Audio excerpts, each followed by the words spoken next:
നല്ല ഹെൽത്തി ആയിട്ടുള്ള നുറുക്ക് ഗോതമ്പ് കൊണ്ടുണ്ടാക്കാൻ പറ്റുന്ന ഏറ്റവും ബെസ്റ്റ് പായസമാണ് ഉണ്ടാക്കിയിരിക്കുന്നത്. അപ്പോൾ നമുക്കിനി വീഡിയോയിലേക്ക് കിടക്കാം.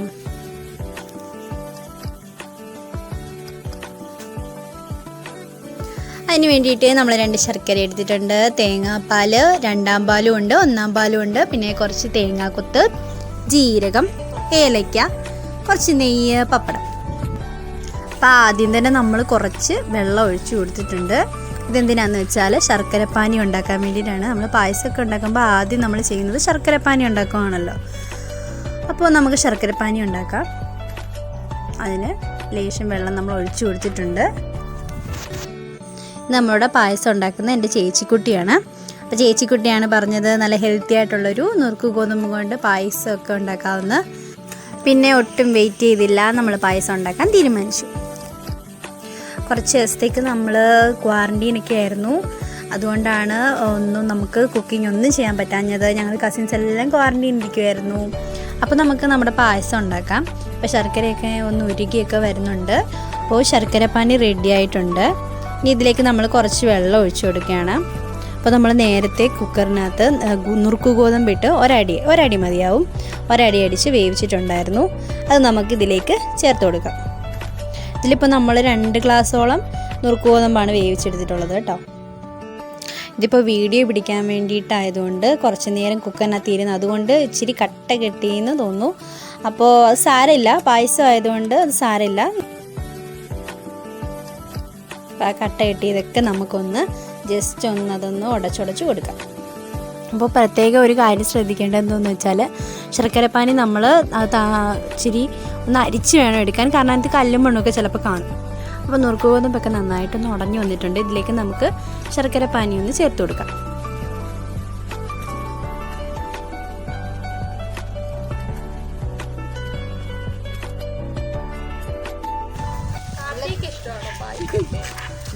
ഞാൻ ഇത് കുടിച്ചിട്ടില്ല. ഇത് നിങ്ങൾ പറഞ്ഞപ്പോഴാണ് ഇത് വെച്ച് ഇങ്ങനെ പായസമൊക്കെ ഉണ്ടാക്കാൻ പറ്റുന്നത്. കുടിച്ചിട്ടില്ല. കുടിക്കുമ്പോൾ ഞാൻ പറയാം കേട്ടോ, നല്ലതാണോ ചോദിച്ചതല്ല. പൊതുവേ പായസമൊക്കെ ഇഷ്ടമാണ്. പായസം ഇഷ്ടമല്ലാത്ത ആരാ? പായസം ഇഷ്ടമല്ലാത്തവരാരും. പായസം അപ്പം ഇങ്ങനെ നന്നായിട്ടൊന്ന് ഇളക്കി കൊടുത്തോണ്ടിരിക്കണം. അപ്പോൾ അടിക്ക് പറ്റാനും നല്ല സാധ്യതയുണ്ട്. നമ്മുടെ പായസമൊക്കെ നന്നായിട്ട് തിളച്ച് വരുന്നുണ്ട്. ആ ശർക്കരപ്പാനിയും ആ നുറുക്ക് ഗോതമ്പും നന്നായിട്ടൊന്ന് കോമ്പിനേഷനായിട്ട് വന്നിട്ടുണ്ട്. ഇതിലേക്ക് നമ്മൾ 2ാം പാലാണ് ആദ്യം ഒഴിച്ചു കൊടുക്കുന്നത്.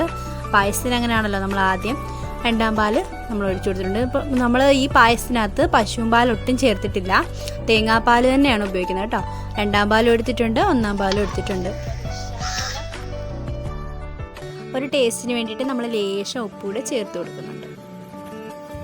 എനിക്ക് സാധാരണ ഈ നുറുക്ക് ഗോതമ്പ് എനിക്ക് സാധാരണ ഇഷ്ടപ്പെടാത്തതാണ്. പക്ഷേ പായസം വെച്ച് കഴിയുമ്പോൾ ഇഷ്ടപ്പെട്ട് പോകും. അതുപോലത്തെ നല്ല ടേസ്റ്റാണ് ഈ നുറുക്ക് ഗോതമ്പിൻ്റെ പായസത്തിന്. അപ്പോൾ എല്ലാവരും ഒന്ന് ട്രൈ ചെയ്ത് നോക്കണം കേട്ടോ. സാധാരണ കുട്ടികൾക്കൊന്നും ഈ നുറുക്ക് ഗോതമ്പൊന്നും ഉപ്പുമാവൊക്കെ നമ്മൾ വെക്കാറുണ്ട്. അതൊന്നും അവർ ചിലപ്പോൾ കഴിക്കാറില്ല. അപ്പോൾ ഇതുപോലെ പായസമൊക്കെ ഉണ്ടാക്കി കൊടുക്കുവാണെങ്കിൽ അവർ കഴിക്കും, നന്നായിട്ട് കഴിക്കും.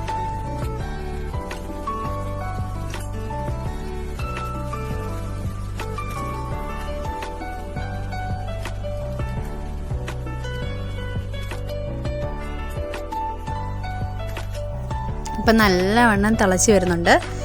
ഇനി ഇതിലേക്ക് നമ്മൾ 1ാം പാൽ എടുത്തൊഴിക്കാൻ പോവാണ്. 1ാം പാൽ എടുത്തൊഴിച്ചു.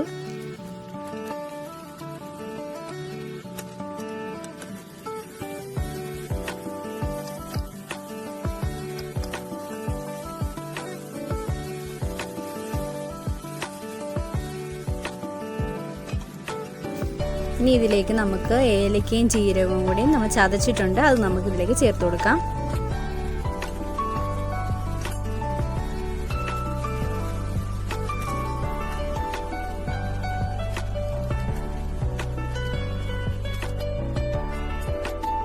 അപ്പം നമ്മുടെ പായസമൊക്കെ റെഡിയായി വന്നിട്ടുണ്ട്.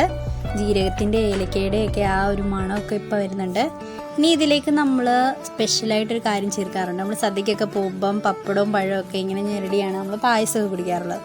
അപ്പോൾ അതുപോലെ നമ്മളിവിടെ ചെറുതായിട്ട് പപ്പടം ഒന്ന് പൊള്ളിക്കുന്നുണ്ട്, പപ്പടം ഒന്ന് പൊള്ളിച്ചിടുന്നുണ്ട്.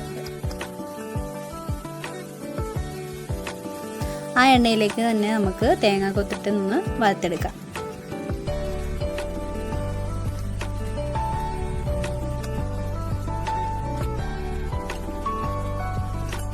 തേങ്ങാക്കൊത്തൊരു ബ്രൗൺ കളറൊക്കെ ആകുമ്പോഴത്തേനും നമുക്ക് ലേശം മുന്തിരിയും കൂടെ ആഡ് ചെയ്ത് കൊടുക്കാം.